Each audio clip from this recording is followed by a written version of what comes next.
not only that, talagang bumilib ako. Bihira akong sumasaludo ng tao. Pero pa yung mga doktor natin, mga health workers na nadisgrasya, talagang saludo ako sa inyo. Wala na kayo dito sa mundong ito, pero gano'n na lang ang pagtingin ko sa inyo.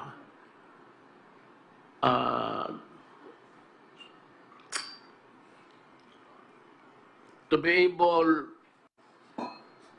able officials and staff of the Interagency Task Force on Emerging Infectious Diseases, thank you for staying on top of the situation. To the brave men and women of the Armed Forces of the Philippines and the Philippine National Police, thank you as well for ensuring peace and order in these trying times.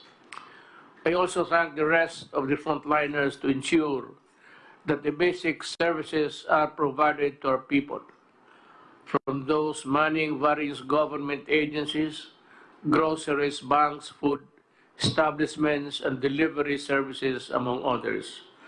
Maraming salamat po. To the gracious members of the private sector who are foregoing profit to alleviate the suffering of our people, to the valiant volunteers who are bravely supplementing our frontliners, to the noble civil society organizations who are working tirelessly in calling for donations and performing charity work, thank you very much for your kindness, compassion, and generosity. I especially thank Congress for granting the Executive Department with special powers through the Bayanihan to Head as One Act, to the Bayanihan to Heal, to Heal as One Act, to effectively respond to the challenges caused by the COVID-19 global pandemic. I particularly thank Senate President Vicente Soto III and the House Speaker Alan Peter Cayetano for the strong and decisive leadership you have demonstrated in shepherding this measure to fruition during this critical time in our national history. To the members of both houses of Congress who sponsored and voted for this measure, I express my sincerest gratitude to all of you for granting our most urgent requests.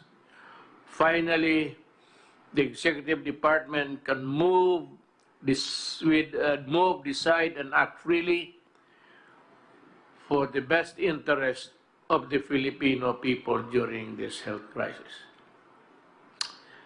The Department of National Defense and the Department of Interior and Local Government, along with the Armed Forces of the Philippines and the Philippine National Police, are now ramping up the implementation of the National Action Plan, or NAP, as we speak to reinforce the efforts of the Department of Health in containing COVID-19. Alam mo, tatlo lang yun sila. Department of National Defense, Department of Health, Department of yung kay Rowley, DSWD, and the DILG. One of the most important departments that are now in action. Reports on our progress of the National Action Plan will be given regularly by the Secretary of National Defense, serving as the National Action Plan Chair, with the Secretary of Interior and Local Government as Vice Chair. To the Filipino people, rest assured that your entire government is working hand in hand to safeguard your health, safety, and well-being in the face of threat posed by COVID-19. We will address all the different issues brought about by this pandemic, as well as to ensure the protection of all our people, especially those who are serving in the front lines. Supplies of food, water, and other essentials will be provided to you throughout this ordeal. Financial assistance will also be extended, especially to those in the margins and the vulnerable groups. Halos lahat ho makatanggap. Ay, hindi naman lahat yung kagaya ni Bongo. Hindi naman niya tanggapin yan. Gagawin namin ang lahat. Hindi namin kayo pababayan. I now call on every Filipino to participate in this war by following the guidelines and set the national government and your local officials. Nothing is more important than your cooperation. I repeat, stay home, huwag matigas ang ulo. The outcome of this war depends largely on you as well. I also call on relevant agencies to ensure the speedy delivery of basic medical supplies and equipments to health facilities. From the approval, importation, and to delivery, everything must go smoothly to make sure that we do not waste time. Ay, alam mo, isang bagay talaga na alam ng lahat is itong padili-dali, patamad-tamaran.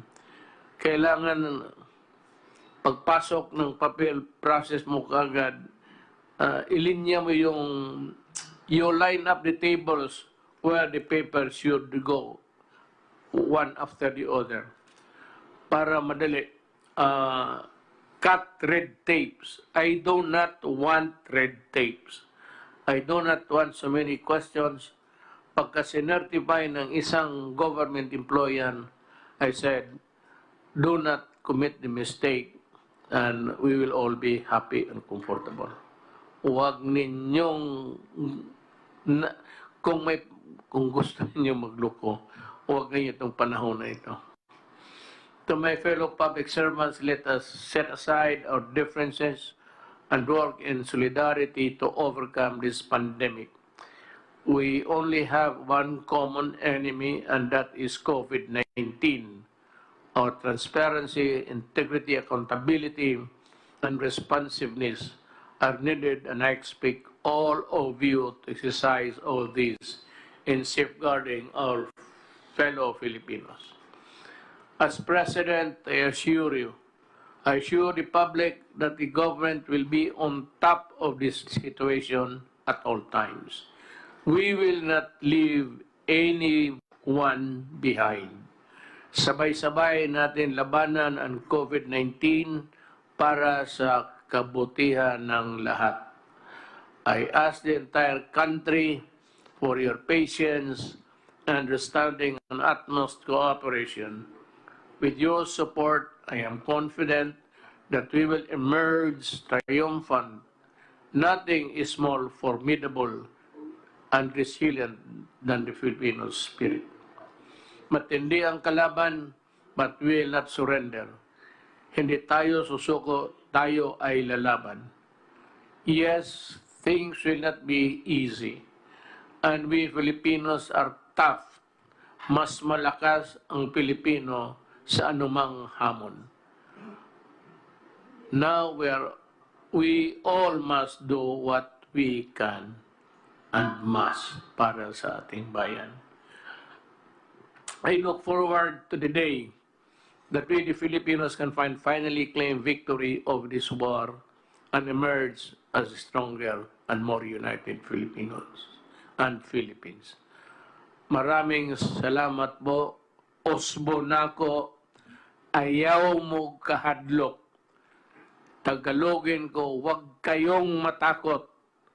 Nandito yung gobyerno ninyo para kayo pagsilbihan at totoong pagsilbihan.